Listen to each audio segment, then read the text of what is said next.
Stocks are bouncing back a little bit here today, with the Nasdaq ripping up 2.6%, the S&P 500 following closely behind around 2.3%, and the Dow Jones up 2.3% as well. And the last several days and even last several weeks for gold have been very interesting to watch, with a little bit of a pullback starting to form. Will there be more downside to come?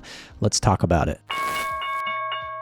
The ECB's Lagarde says she hopes that Trump doesn't fire Fed's Powell. This was pretty much the drama point of yesterday, basically pointing out that Donald Trump has been ramping up pressure on Jerome Powell to reduce interest rates, warning that the U.S. economy could slow down otherwise. And Powell had responded, suggesting that Trump's trade war could weigh on growth and even fuel inflation. And I spoke about this yesterday, but confidence in U.S. assets here recently has really been wavering. We've seen a big rout from things like the US dollar and US stocks. That is until today. We see a little bit of a bounce back in the dollar.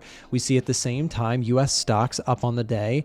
And let's take a look at treasuries. Also not super impressive, but still positive on the day. A little bit of a bounce from yesterday's turmoil. But I think we have to be real careful with drawing any sort of conclusions here. We are still in a very solid downward trend for the US stock market. However, we are not in a technical bear market. From the peaks that we saw back in mid-February to where we currently are, we are down 14.3% on the S&P 500. And this red line right here represents where we would be considered in a technical bear market, specifically quoting the criteria of a 20% or greater drawdown from the peak.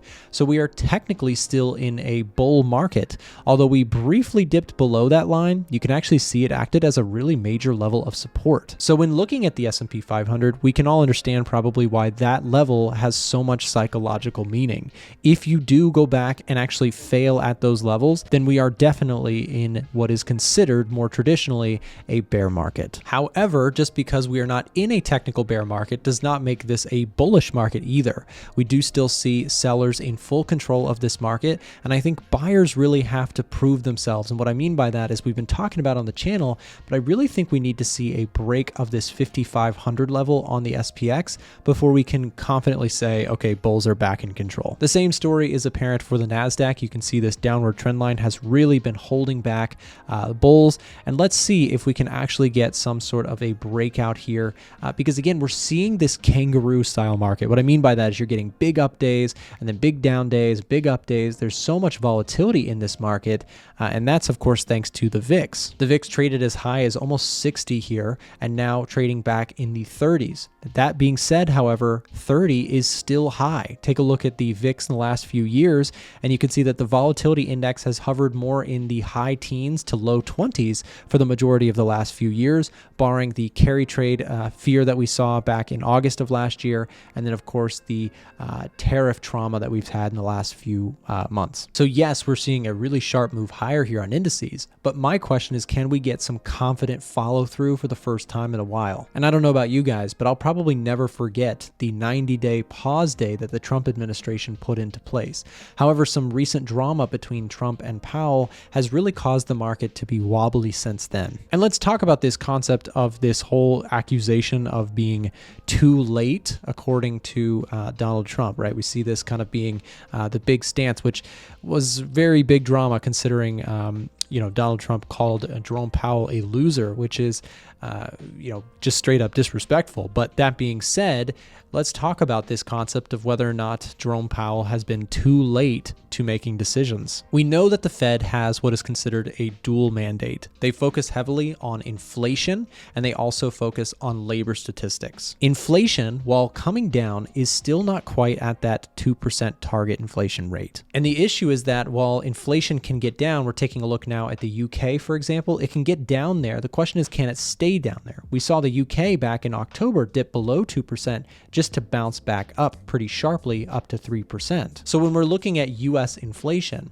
the Fed may want to wait and be patient here until we get more signs that we are actually confidently staying at the 2% level, as they've reiterated multiple times that 3%, 3.7%, these are not okay levels for the Fed, and they don't believe that is sustainable.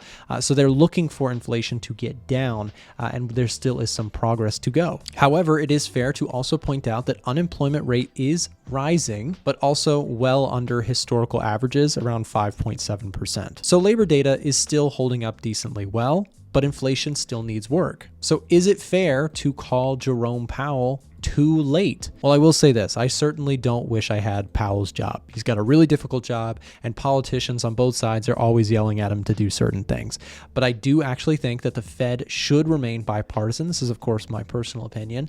But this idea that Powell, should just cut interest rates because Trump says so, in my opinion, is not appropriate. To Powell's credit, in my opinion, he's done pretty well given a really tough circumstance with a COVID pandemic, tons of inflation, a war that broke out in Eastern Europe. I feel like him and team have done a decent job. And I'm not saying I fully disagree with Trump's idea or fully agree with Powell. I'm just saying that I think calling him too late is a little bit of a hindsight being thrown in there. Job openings in the United States, to Trump's credit, have been on the decline for some time here. But while they are on the decline, they're still above where we were during the pandemic. So we're not at a critical level when it comes to the jobs market either. So I do actually think that the Fed has room to be a little bit patient and to wait for tariffs to play out, because we don't know how tariffs will impact the inflation story. Many economists are worried that it could cause a spike in inflation. So cutting interest rates preemptively could worsen that scenario and get us back into a problematic scenario. So I actually do think that the right move for the Fed is to continue to look to cut rates. The Fed wants to cut rates. They've said so, but they still need some proof that inflation is beaten before preemptively doing that, to not worsen the problem that we just got ourselves mostly out of. And this pressure to cut interest rates, this drama between politicians like Powell and Trump, and this weakness in the US dollar have all contributed to the continued upside move that we see in gold right now. And on all the data that I just showed you, the Edge Finder continues to give us a very bullish reading for this exact reason. And not to mention, seasonality has continued to point towards gold being positive during this time. Using our month-to-month chart here, what we can see is in the last 10 years, we have averaged some really positive gains for gold during this time. Additionally, when looking at the commitment of traders data history showing institutional holdings, there is a net very bullish positioning for gold in the last few years. Clearly, institutions have done very, very well given the circumstances and the price action of gold in the last few years. So I do like to keep an eye on where institutions are positioned in relation to gold futures contracts. And with inflation overall on the decline, this does also make me bullish on gold, as it is likely that the end scenario will be that the Fed will be able to cut interest rates. It may just not be on the timeline that Trump wants. And if you don't already have a copy of the Edge Finder, which is the tool that I'm using to analyze all of this market data and stay on top of things without having to read 74 different news articles per day, you may want to consider taking advantage of the Edge Finder's 40% off discount that we're currently running. It's the biggest discount that we do all year long, and you can pay just one time to access the tools that I use every day to analyze markets and find the trades that I take. So explore the Edge Finder and get a discount using the link and promo code in the description down below. And if you send us a direct message using the first link down there, you can speak directly to our support team, ask any questions you might have, and they'll give you an extra 5% off for asking a question or spending any time speaking with our team. We are nearing the end of the sale, so do not miss it. If you've been on the sidelines, that's going to be your lowest price offer of the entire year. And we've got to talk about what we see happening in Bitcoin. Guys, this is pretty incredible. And I'm going to have to kind of eat my own words in terms of my expectation for Bitcoin this year, given the circumstances. If you had told me that the NASDAQ would at one point be down 20%, I would have told you that Bitcoin would probably be down 60%. And again, that is because typically Bitcoin and the NASDAQ have in recent years moved in lockstep. They move together. That being said, recently, we've actually seen some divergence between the two. And while you can kind of see that they are still overall pretty correlated, there's recently been, with all this drama, some divergence in the price action of Bitcoin versus the price action of the NASDAQ. And this is fascinating because, again, this is showing you that perhaps investors, whether just in the United States or even abroad, maybe Chinese investors, maybe non-US investors, are saying, well, Bitcoin might actually be a hedge to US denominated stuff. Maybe people want to take some risk, but instead of buying US stocks, they want to buy something like Bitcoin. I actually like the story quite a bit, and if we do get some pullbacks, this may be on my watch list for a possible trade entry. From a technical perspective, I'm going to mark this level as a demand zone because what was resistance may actually now start to form as support. We've broken out of this downward structure. We're putting in a higher high. This actually looks quite good. The Edge Finder has also already picked up Bitcoin as a bullish setup on the top 7 Setup's algorithm, seasonality, momentum, inflation data, all pointing towards bullishness for Bitcoin at this time. And today's video is sponsored by Vantage. Vantage Markets allows traders outside of the United States to trade CFDs or contract for differences on pretty much anything you want. They have a ton of assets on their platform, which allow you to trade pretty much anything from cryptocurrencies like we've just been chatting about, or indices or commodities. You can even trade individual stock CFDs, which is pretty cool. You can trade Apple CFDs or Nvidia CFDs, whatever you want to do there. They have a huge list that you can find on their website. Additionally, they offer a pretty generous welcome bonus to my subscribers. And if you'd like to take advantage of that, make sure to use the specific link in the description down below or in the pinned comment of the comment section below this video. What is a basis point and what does it have to do with financial markets? So basis point is just a fancy jargon word. Basis point, 100 basis points is just 1%.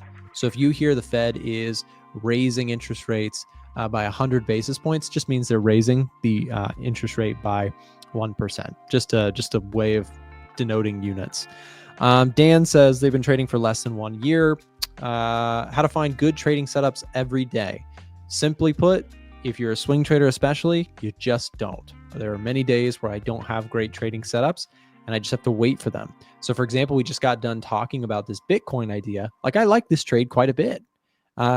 But for me, that might just mean waiting for this pullback. And what if we don't get it? Then I didn't get a trade set up today, right? So wait for your system. For me, I use the Edge Finder. I'm waiting for these biases to marry up nicely with the technical readings that I'm getting on the charts, taking trades. But sometimes I'm waiting for them to come to me, and sometimes that just takes time. So patience, back testing, and using a system. Jeremy says they've been trading for 1 to 3 years. Goal is to improve their trading psychology. Nick, you've helped me to become profitable. Thanks. I thought I'd feel different or things would seem different, but it's just execution right now. Your rants keep me in line. Don't stop. Simply put, my motto helped me become profitable. Don't crash out, learn to lose, stick and move. Hey, respect. And shout out Jeremy. Congratulations on reaching profitability. That is no easy task for any trader to reach. So shout out to Jeremy. Yeah, no, I think I'm glad that the content helps. At the end of the day, it's a lot of execution. It's a lot of practicing, a lot of testing things out, and just minor improvements every single day. But yes, becoming profitable, in my mind, when I first got started with trading, my thought was like profitable traders on YouTube had some secret they weren't telling me, and they sat around and just like printed money in the markets and they were never in the red. Like, that was my thought of what profitable traders were. Simply put, it is not the case. Profitable trading just means you make educated guesses. You're wrong often, you're right slightly more often, or when you're right, you make it count. Your risk reward's really good. But it's not like it's not glamorous, right? Profitable trading is just you're taking punches, but you're hitting harder than you're getting hit, right? That's what profitable trading is. It's not pretty. Hi Nick, why do stocks plummet even after positives earnings beat? Lee, great question. In terms of earnings for stocks, most of the time it is about the forward projected earnings, or there is very high expectations for earnings. There's also this like concept of a whisper number, for example, especially with like Nvidia. So let's say they beat by 5% in terms of their net income, right? Or net earnings. Sometimes the stock will sell off because the earnings expectations are simply so high. So anyways, when earnings expectations are so high, even a good beat may not be enough. Like, let's say the whisper number, or like, let's say the expected beat is like 5% beat. But then the whisper number, like on Wall Street, they're really thinking like, oh, probably 8-9%. And then you get like 5%, the market may sell off because, again, didn't exceed expectations enough. Stocks are interesting like that. The other thing is the forward guidance is really important for stocks. Like, how much are they forward guiding for? Are they improving their earnings expectations? Companies put out their own expectations. Okay, going to keep moving here because I got 2 questions to get through. Adam says they've been trading for 3+ years, looking to learn more about fundamentals. Hi, is the U.S. economy or the U.S. dollar getting weaker in correlation with gold? Since gold is flying high in prices and the U.S. has the most gold, should the U.S. be benefiting the most out of it? It's kind of confusing. Good question. So the amount of gold that the United States supposedly has in Fort Knox, whether they do or whether they don't, there's people who love to have conspiracy theories about all that. But even if they have the amount of gold that they expect, it's not like massive in comparison to the entire GDP of the United States. So even if the US benefits in that way, if trade negotiations worsen the economy for the next 10 years or whatever, like let's just say a worst case scenario, that's going to way more net negative hurt the economy than the price of gold rising would, right? Assets rising in value are not necessarily the same thing as growth in the economy, right? Growth in the economy is going to be way more key. Normal says they've been trading for 3+ years. Primary goal is other. Hi, Nick. Good evening. I've been trading for more than 3 years, and I'm in the beginning trading stage. I have been alone without any happy enjoyment in making alone with trading. It's still same now, and you face the beginning stage. Sounds like you're just struggling with kind of perhaps the loneliness and the enjoyment stage of trading. What I would encourage you is that if you are lonely, consider joining a group genuinely like ours. We have a great Discord community. We've got some great people in there. Check that out on our website, a1trading.com/VIP. Yes, it is a sales pitch, but yes, it is worth the money. If you are looking for a good group of people to join, there's some great quality people. A lot of them are in the chat here. A lot of them are actually like the next guy coming on. Alan's a member of our community. Like we got great people in there. So if you're looking for a proper community to join and trade alongside other people who actually, are looking to help each other, I'm telling you, we've got one of the best groups. I have conversations every single day with wonderful people within our Discord. So consider joining us. It really is worth it. The alternative, the other thing is, you can try and connect with traders and meet people locally if they do that sort of thing. And then the other thing finally is simply put, just spend a lot of time back testing. It really is the truth. If you're trying to find that consistency and you're lacking it, backtesting is something that traders know they should do, but they rarely actually do.